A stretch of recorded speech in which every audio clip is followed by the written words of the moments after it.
Hey folks, welcome to another episode of Cyber Narratives. I'm your host, Mathieu, Cyber Dr. Peto, and today we are whispering because we're going to one of the most quiet, the most discreet, the most silent places on the internet. Until they aren't.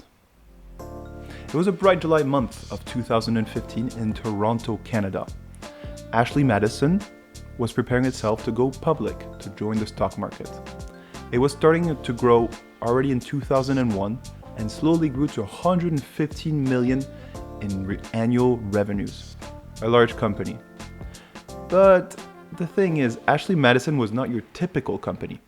Ashley Madison was allowing its users to sign up on their website, give their information such as photos, names, addresses, but also sexual fantasies and different things that were very personal. Credit card data in order to pay them. A lot of information was collected by Ashley Madison to provide the service they gave, which is giving the opportunity for married individuals to go outside of their marriage and go have fun with someone else. Here, listen to this ad they made. I'm looking for someone other than my wife. Other than my wife. Ashley Madison's right. I'm looking for someone other than... I think you get the idea. Now the thing with Ashley Madison is that since both partners come from a relationship, they have an interest in keeping everything secret. And so the secrecy is Ashley Madison's big selling point. You have to keep the relationship a secret. And so Ashley Madison was actively providing forward the fact that they were giving a lot of emphasis on security. And over the years, they had accumulated 37 million customer records, 37 million customers on their platform. That is their names, their address, their email address, their credit card numbers, a ton of information on all of these customers who were looking to have an extramarital affair. Can you get where this is going? Well, on July 18th of 2015, everything went wrong. When employees came into their office to start their workday, they saw the following message. We are the Impact team. We have taken all systems in your entire office and production domains, all customer information databases, source code repositories, financial records, emails. Ashley Madison must shut down immediately, permanently. Shutting down Ashley Madison will cost you, but non-compliance will cost you more. We will release all your customer records, profiles with all customer secrets, sexual fantasies, nude pictures and conversations, and matching credit card transactions, real names and addresses, and employee documents and emails. Scary, right? Usually when hackers steal all this kind of data, they wanted the financial gain. But that was not the case here. They wanted Ashley Madison destroyed. They want to get rid of it. What do? Remember, the company had special information about their cheating customers. Names, addresses, email, credit card information, tons of things. Panic started to rise, and the information started running outside of the company and to the public domain. Ashley Madison had suffered a massive data breach. Now, the so-called Impact team that attacked Ashley Madison, no one had heard of them. They said, Ashley Madison, we give you 1 month in order to destroy the company, or else we'll divulgate all the information about your cheating customers. Now, the information started circulating in the press. There was a lot of talk about Ashley Madison and what would happen to all these cheaters that had their data within the platform. Ashley Madison, in response, didn't say very much. All the company was trying to do was figuring out what happened and what they could do about it. You'll see it's a whole messy process that they messed up from end to end, and we'll talk about it. But their communication just wasn't there. There wasn't much information that they were saying, no confirmation, and a lot of backlash because everyone's talking about this website as, a lot of security, different things are happening in order to keep the customer data secure, which is critically important. But obviously, something's wrong. If no one's communicating about it, something was odd, and 1 month to figure it out. So since the company failed in all its effort on communicating or trying to negotiate with the hackers, on August 18th, 2015, 1 month after they had penetrated Ashley Madison, the attackers released all the records that they had on Ashley Madison's customers. And it was absolute mayhem. Can you imagine 37 million cheaters are all of a sudden released into the world? Don't you have that little curiosity in you to check whether a neighbor, a colleague, a family member, or even your partner is cheating? That's what happened everywhere. People were downloading it. People were trying to a witch hunt who was cheating on their partner.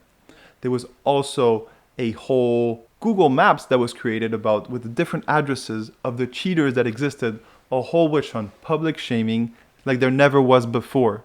And all of this because Ashley Madison failed to deliver their promise of absolute secrecy. And the thing about this website is it's not just something about the United States or Europe where we have, liberal laws.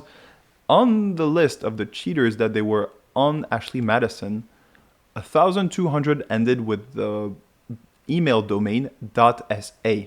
.sa is the extension for Saudi Arabia.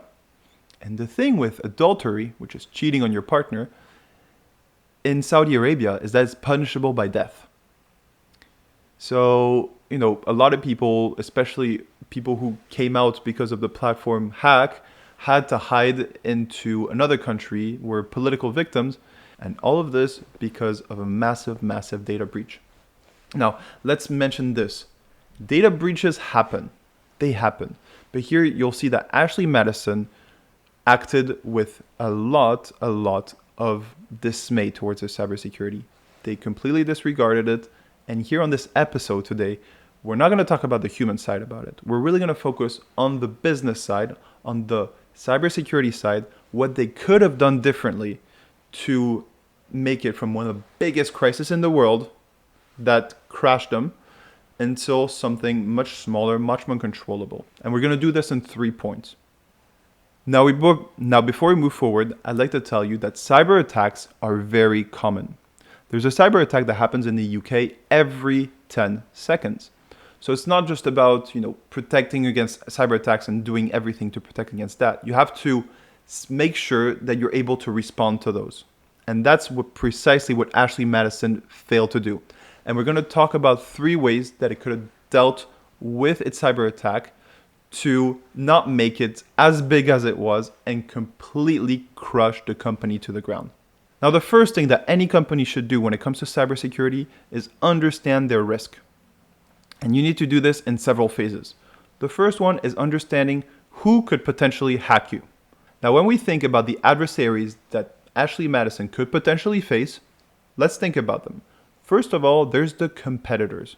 So competitors that might want to steal market share by perhaps stealing the company's code and applying it to their own platform so that they can get their market share.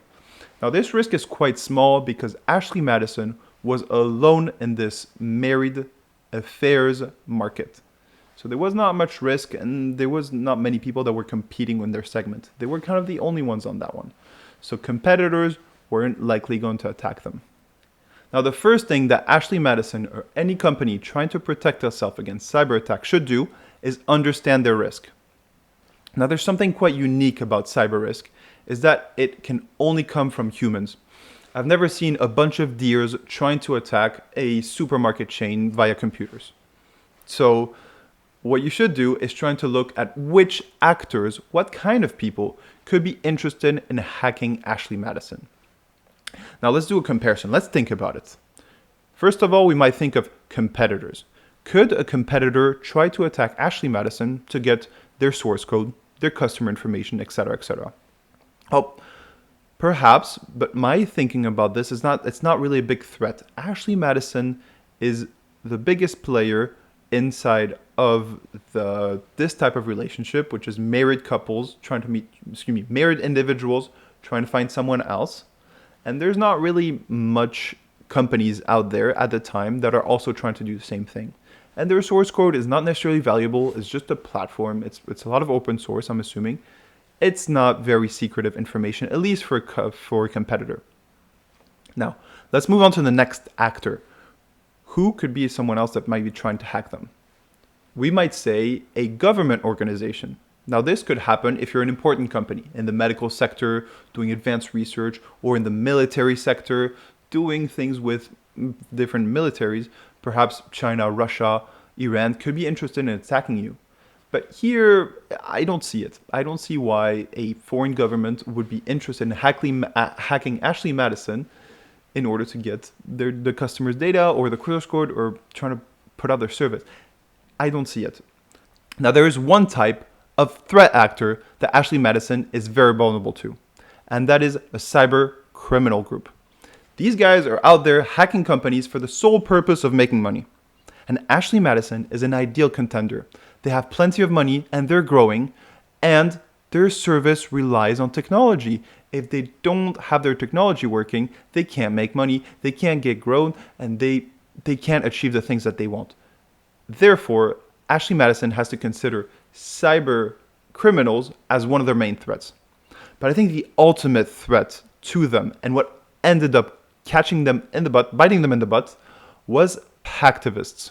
Now, hacktivists are a group of people that attack companies because of beliefs. We can cite Anonymous, we can cite different environmental hacktivists that want to hack companies in order to influence their policies towards something greener or towards whatever they want, right? And here, that's what it seemed to be with the Impact team. They were accusing them of inciting adultery and different things like this. And because Ashley Madison is such a controversial company in what they do, this is the main threat to them. And if they had understood these two threats, they would have analyzed them, they would have been a lot stronger. So Ashley Madison hasn't done it. You should do it for your company. Understand who your adversaries are. Next, once we understood who our adversaries are, it's time to understand what kind of data is critical to our business. So when we think about Ashley Madison, the utmost important thing, which is exactly what they lost, is the customer's data. Names, addresses, credit card information, sexual fantasies, just so many things that you just read it and it just speaks security, security, security. So these are the main things, and this is what the cyber attackers will go after. Now, another thing that was important for Ashley Madison, and that came out on the breach because the breach also revealed their emails, was precisely these email communication. Ashley Madison was a dirty company. They were doing many things wrong.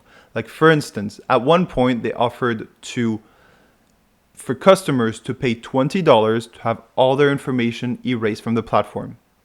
It raised a lot of money. Many customers were interested in that, but the company didn't do it. Yes, people were paying money to have their data deleted. They did not do it. Today that would be unthinkable. At least in Europe and many countries in the world, if you request a company to have their data deleted, they have to do it. And you can do it with Facebook. Many companies, you can have the right to forget. And therefore, this is not doable. But back then, Ashley Madison made people pay to have their data deleted and did not do it. So, then they did many things like this that were dirty. And yeah, if you're going to be, I'm not saying a company should be dirty, but if you're going to be, let's say, controversial, if you're going to have secrets, if you're going to have different things like this, make sure that the way that you communicate about these secrets is safe. And therefore here, if you're one of those companies that does something, let's say a bit controversial, something, I'm not saying you should, but if you are, make sure that you're protected to do what you want to do. And therefore communication between employees is critical. It should be protected. And in this case, email data was absolutely critical and should have been protected. Now, with this new information, when we understand who the attackers are and what do they want in terms of assets, it's time to implement protection. Now, there's two things that I thought about. Number one, encryption. So encryption is a principle that transforms data that is actionable, like names, emails, and everything, into something that a hacker could not read. Now, the good thing about this is that if the hacker were to steal this encrypted data, it would just mean nothing to them. It would be unreadable. So that would defend the company against this type of scenario. Now, the vulnerability, let's say, with encryption is the key, because you need to have a certain code in order to transform it one way and another. And therefore, you have to be careful with the key. But if this is well done, if the encryption is well done, hackers would never have been able to steal all this information and make it relevant for everyone. Now, another thing that they talk a lot about is having their platform available, because they will make hundreds of thousands of dollars every night because people are talking to each other, and that's how they make their money. And if the platform is not alive, is not working during that time, they lose hundreds of thousands of euros per hour. And therefore, work on making your platform available. And this usually will go through redundancy. Instead of having 1, 2, or 3 servers, you have 4, 5, or 6 in different areas. In case a cyber attack would come in, you'd be able to transfer the load onto another thing. Or this is very useful in general. So these are 2 principles that Ashley Madison should have worked on in order to prevent their cyber attack from gaining the amplitude that it had. So the second mistake that Ashley Madison made was that their platform was very, very hard to investigate. Let me explain. Ashley Madison was given a month to negotiate with the hackers and trying to find another alternative that was not just releasing all of the data to the world. And while they were trying to do that, they had some of the best people out there. But one thing that they were unable to do was confirm the identity of the person that did the hack. So what they were able to discover was that an account that was used by an external provider had been getting some of the data and doing some weird activities within the system. But because they had very weak security on this account, they weren't able to say, this is the account that made the attack, this is the person who's responsible, or at least who is helping the hackers. And why was this account not sufficiently protected? Because the person who was in charge of this account simply said, I don't know, it wasn't me, I swear it wasn't me.